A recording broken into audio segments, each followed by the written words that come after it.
काश ये बूढ़ा मुझे पसंद कर लेता तो मैं तो रानी बनकर रहती, लेकिन अब इस सीता की किस्मत खुल जाएगी अगर ये इस बूढ़े के घर शादी करके चली गई तो। अमीर सेठ को देख रघुनाथ जी भी शादी के लिए राजी हो जाते हैं। सीता सरल और सीधे स्वभाव की लड़की थी।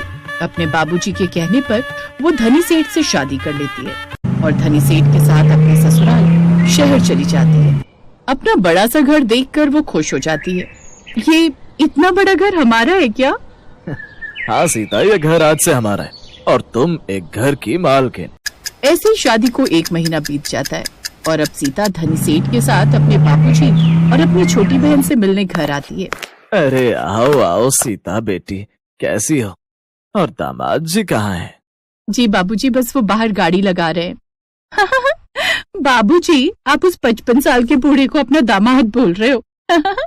ये बात सुनकर सीता थोड़ी मायूस होती है और कहती है, राधा देखो, अब वो जो भी हैं जैसे भी हैं मेरे पति हैं और मुझे बहुत अच्छे से रखते हैं, मालकिन बनाकर रखते हैं घर की, और वो अब इस घर के दामाद भी हैं और तुम्हारे जीजा जी भी, तो आज के बाद ये बात मत बोलना।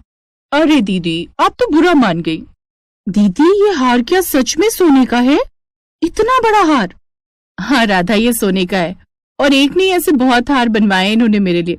अगर तुम्हें पसंद है तो तुम ले लो, मेरे पास और है। अरे नहीं दीदी, मैं भला आपका इतना बड़ा हार कैसे ले सकती हूँ? सीता थोड़ी उदास होकर राधा से बोलती है, राधा, मैंने कभी नहीं सोचा था कि मैं इतने बड़े घर में जाऊंगी और अपने से बड़ी उम्र के आदमी के साथ मेरी शादी होगी। मेरा शुरू में तो मन नहीं था शादी का, पर बाबूजी के कहने पर मुझे करनी पड़ी। पर देखो, आज मैं खुश हूँ। भले ही 55 साल की उम्र के आदमी से मेरी शादी हुई, पर वो मुझे बहुत प्यार से रखते हैं। थोड़ी देर बाद सीता अपने ससुराल चली जाती है और ऐसे ही समय बीतता गया।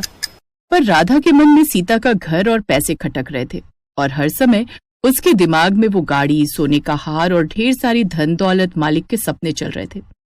हर समय बस वो यही सोचती थी कि कैसे भी उस बूढ़े आदमी को अपने जाल में फंसाकर उससे शादी कर ले और फिर एक दिन, बाबूजी, मुझे दीदी की बहुत याद आ रही है, मैं कुछ दिन के लिए उसके घर रहने जा रही हूँ।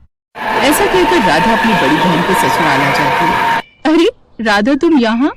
तुमने मुझे बताया भी नहीं। अब अपनी दीदी के घर आने के लिए भी बताया जाएगा क्या? क्या ये मेरा घर नहीं है? अरे नहीं राधा, तुम गलत समझ रही हो, मेरा वो मतलब नहीं था। तुम्हारा घर है, जितना मन करे रहो। अरे सीता, अब साली साहिबा को अंदर भी लाओगी या बाहर ही भेज दोगी? फिर राधा अंदर आ जाती है और नाश्ता करके अपने कमरे में चली जाती है। लेकिन आधी रात को जोर जोर से अचानक से वो चिल्लाने लगती है। तभी राधा और धनी सेठ भागकर उसके कमरे में आते हैं। अरे राधा, क्या हुआ तुम्हें? तुम ठीक तो हो? वो दीदी, मैं इतने बड़े घर में पहली बार सो रही हूँ ना, मुझे अकेले में डर लग रहा है। अरे तो कोई नहीं राधा, तुम हमारे कमरे में सो जाओ। अरे नहीं नहीं जीजा जी, मैं सो जाऊंगी, अच्छा नहीं लगता आप दोनों को रात में डिस्टर्ब करूं। सीता और धनी सेठ के जिद करने पर राधा उनके कमरे में सो जाती है और उसकी पहली चाल कामयाब हो जाती है।